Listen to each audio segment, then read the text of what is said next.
losing an entire series altogether. Losing 2-0 is like losing 2 series altogether, just because of how tight a best of 2 can be in a group stage setting. Personally, for me, I think that even when we start thinking about like the way these games need to be played in a best of 2, somebody needs to figure out what the red side can actually do. Because I feel as of right now, what we know based on the meta is that red side is basically a skill check to blue side saying, hey, how much do you have in your hero pool, right? Yep. Yeah. Which means that after the break, after the group stages, all the teams that can go through and get it to the knockout stages should have enough heroes to deal with the Luyin as well as the Chip. Now, I would say that because of how SRG is looking that with the Arlet being banned out, I think that they should ban the Luyin afterwards, because Arlet, I feel, is the answer to the Luyin. But we did see Fireflux, for example, they utilized the Lolita to counter the Luyin with their aggression.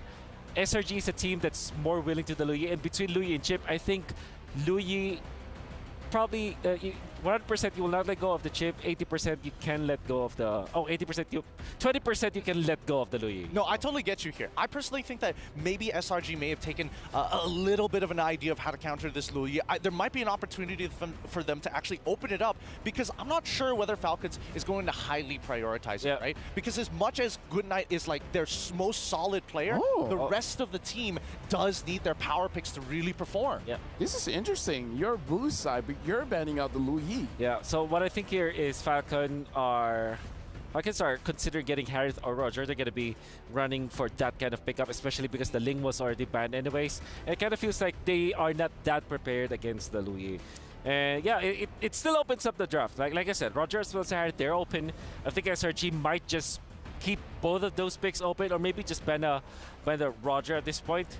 I think that they're more comfortable now, knowing that the Luyi was banned by Falcons themselves. They banned Florian, so it's definitely a race for Harith as well as Roger. Yeah, no, this is a huge tell, right? We know what the goal lane matchups are roughly going to be. At least with the Roger, there's a little bit more flexibility in what they can do and shift around on red side. But most importantly here, I think we all need to keep in mind that even if the Roger goes into the gold lane, or maybe even into the jungle, the mid lane is good, as well as the supports are going to be by far the most two important picks coming into this first rotation. Yeah. Okay, so there's the Harith.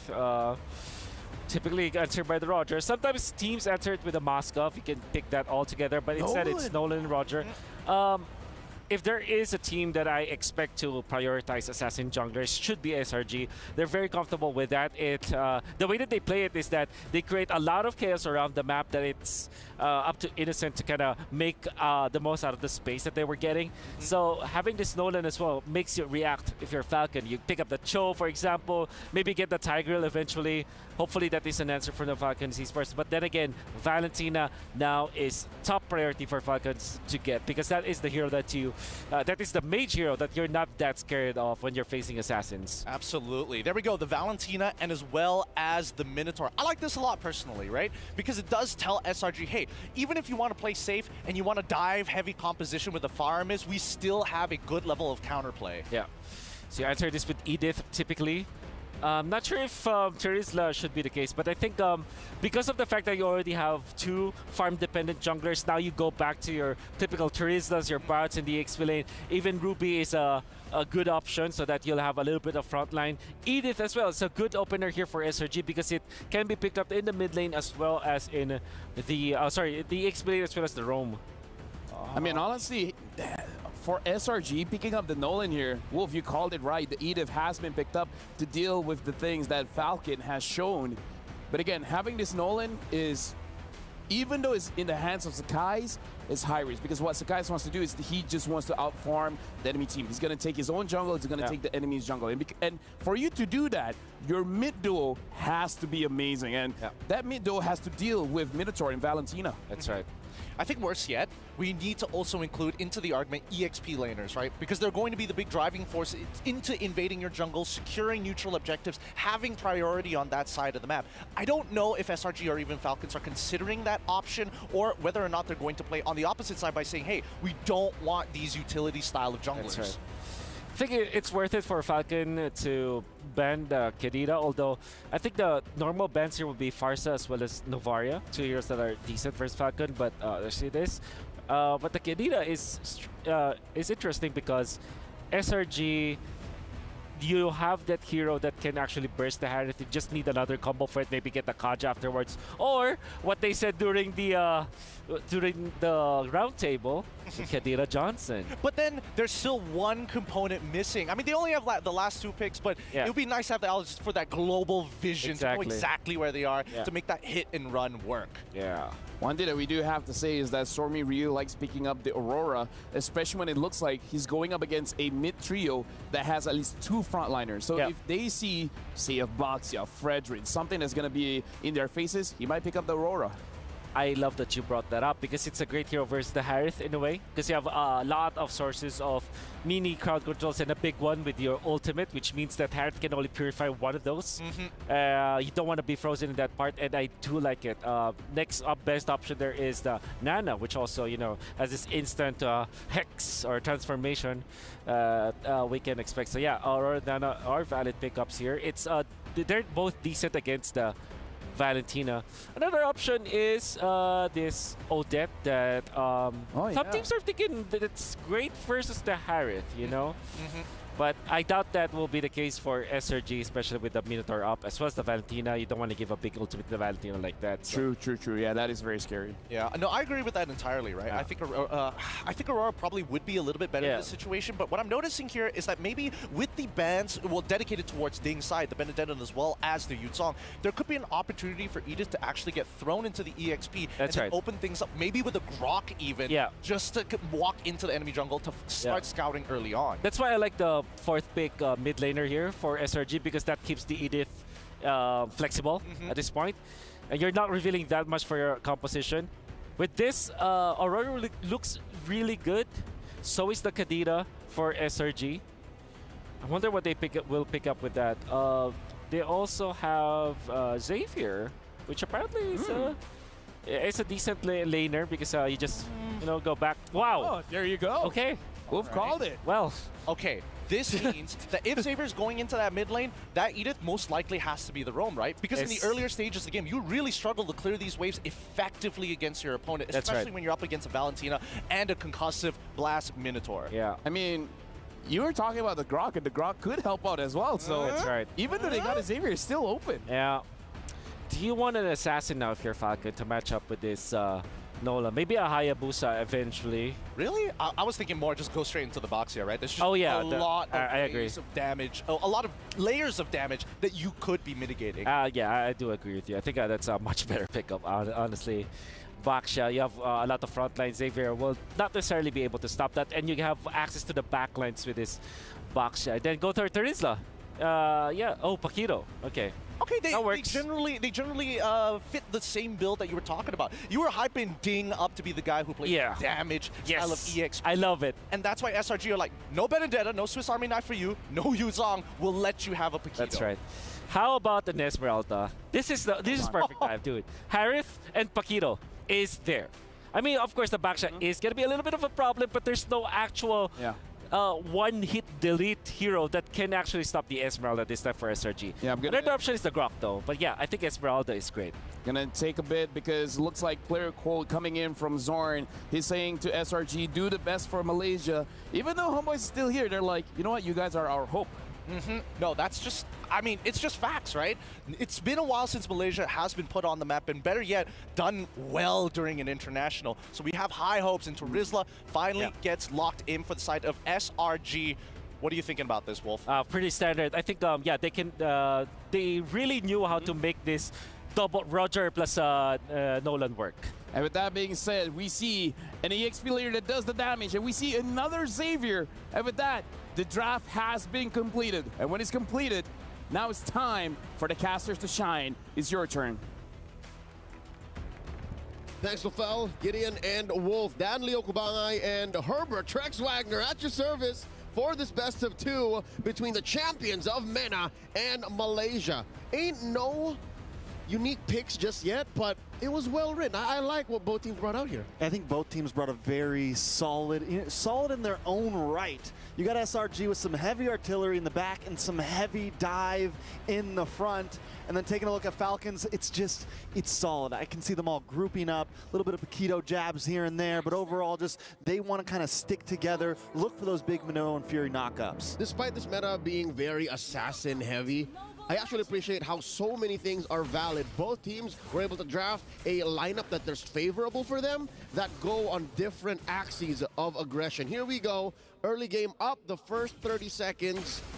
That's a mirrored rotation for both junglers, orange on each side. Yeah, it looks like they're both going to be kind of hitting opposite sides around the same time. Hopefully, Basha is one of the few utility junglers left that can kind of keep up a little bit with some of these fast-moving assassins. And even now, we're seeing they're both going to be hitting those opposite buffs, but Basha actually gets to his purple a little quicker. Yep, looking at the emblem set, a lot of impure rage for the Falcons. All this while, SRG keeping it sustainable. Again, the front line of Cram and Humes with the brave smites. And then you got the burst from Stormy and Sekai's. Now check this out, Sekai's trying to get a little cheeky, stealing away the small buff spotted out by Super. Yeah, but Super's doing a good job. He's keeping eyes, he's keeping vision. I'm wondering, we've been seeing a lot of switch-ups from a lot of teams. Sometimes it's a heavy focus on the EXP lane. Sometimes it's a heavy focus on the gold. I'm wondering what these two teams want to try to go for. This is as 50-50 as it gets. Neither as aggressive unless Kenji coming in. A little bit of damage on to Cram there. Cram should be okay unless Goodnight gets something crazy off. 20 seconds till Turtle coming up. Falcons actually taking the aggressive route. That's one more wave Goodnight's looking for to get that level 4. IMU still not online. Humes and the rest of them pushing him out of that long bush. All right, here comes the Turtle, 5 seconds in.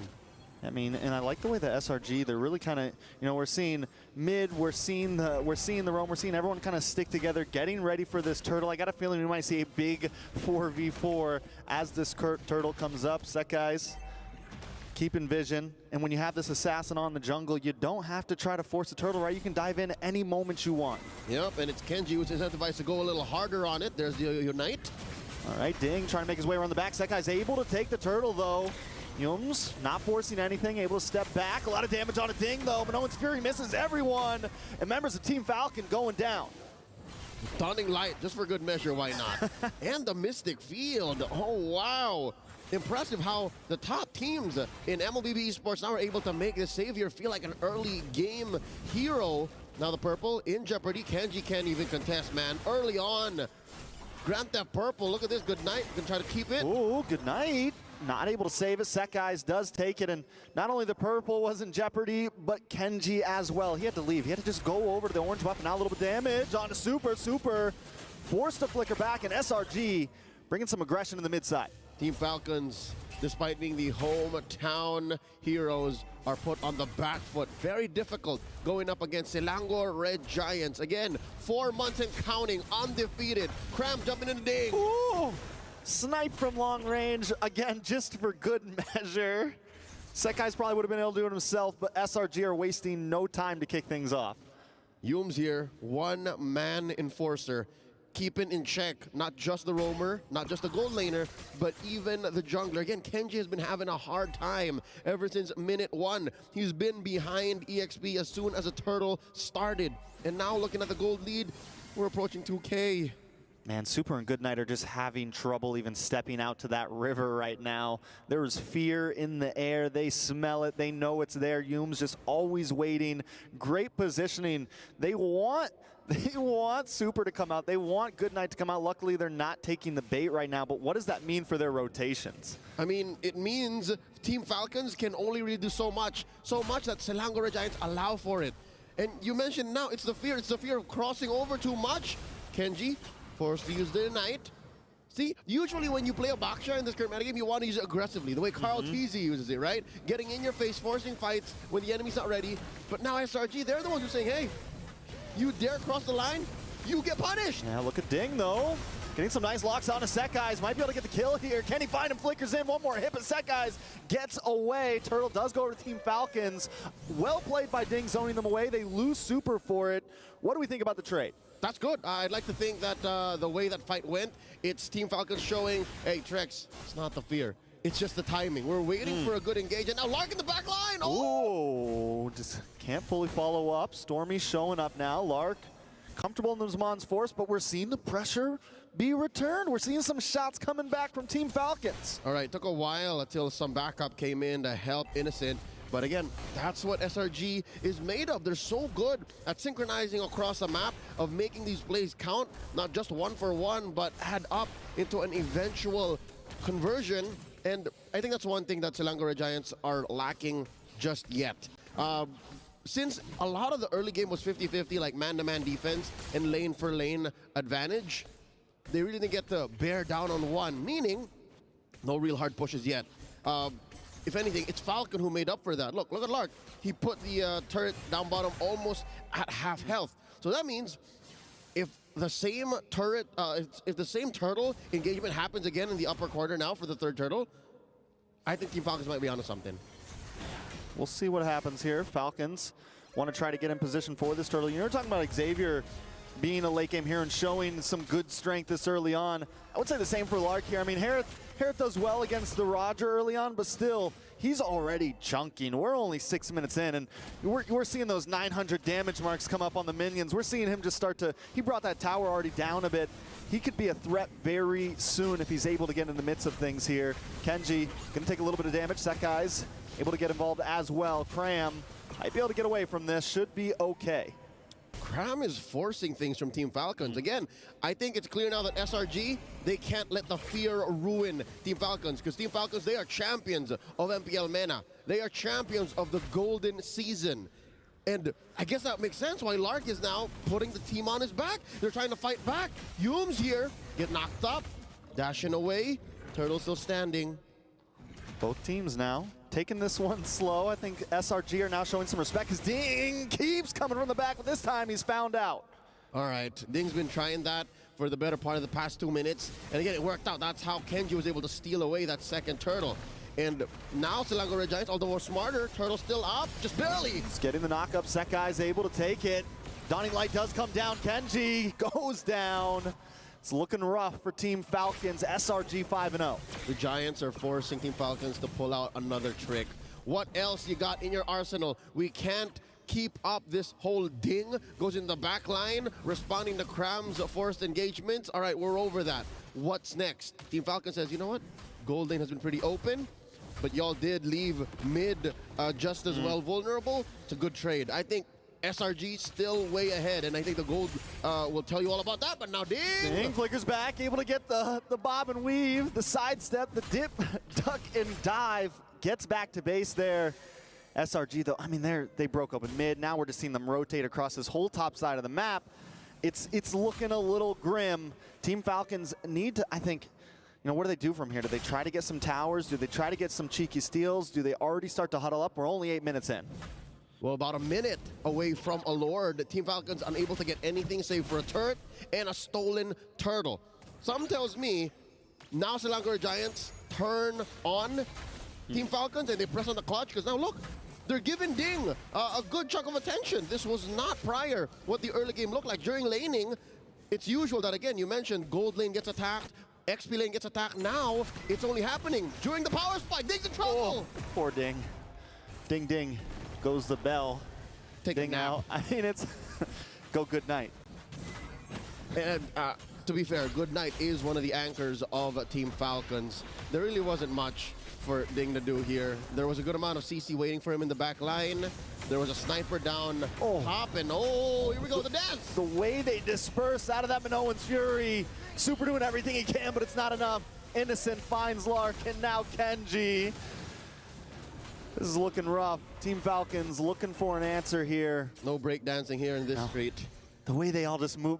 Minoan's Fury comes down and all of SRG literally just whoop. They disperse, and then they recollapse. And I understand how Lark was so gung-ho about saying, you know what, we can Salmon Force here. Everybody's ready. And now, oh no, they give him another one. Ding's down. I don't know what the plan was there, to be honest. Of all of the engages that Team Falcon has tried to put out there in this 10-minute bout, that must have been the oddest one. Yeah. I don't know. I mean, Ding's supposed to be the guy that gets to the back line, right? He's supposed to be the guy that can kind of zone away set guys. We saw a little bit, and I think that's why, that's the great genius of this SRG, bringing him to 0 and 5. He can't even hang out in the back line. He can't even hang out anywhere right now. He's so behind. 1.5 gold difference. It's amazing interception from Selangor Red Giants. It's more than just the damage that they're playing with. Again, the vision and the aggressive rotation from Yumes' Edith allows for Team Falcons to have a false sense of security and say, you know what, we can move around. You know, this is a four-man coalition, and then you send Cram elsewhere. This is the same formation with a different amount of aggression and rotation. Selangor Giants not even giving a single kill over the Team Falcons, and now they're knocking down on their doors. Knock, knock, Lords here. Innocent gonna play the distance, a nice penalty zone. Into the midst of the tower, Kenji just looking for something. Zmon's force does drop. Lark takes a lot of damage. And there's a Minoan's Fury, able to keep him down, but no one's fallen. Innocent still going for it, Lord. Now at the base. Kenji, good night, Ding. Can they do something? The base goes down. SRG gives no time to breathe. It is a flawless game. The game of inches that SRG played in this very fast game